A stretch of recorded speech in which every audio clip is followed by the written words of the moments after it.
Oh, when we're prepping for a ridge vent, go ahead and cut your decking so your attic can breathe.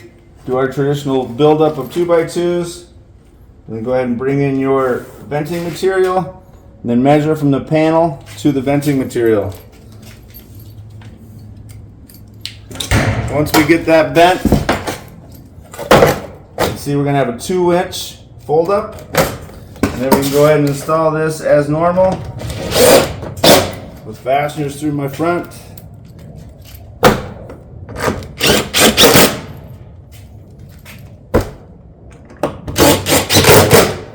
And then we'll do our fasteners through the back. We want to make sure we don't over tighten, that way the venting material can still vent.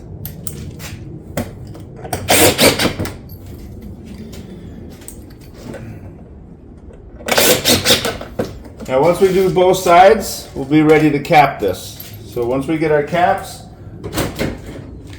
we want to make sure that we do our buildup of 2x2s so the cap will stay a 1/2 inch off of my decking. And we'll go ahead and fasten those.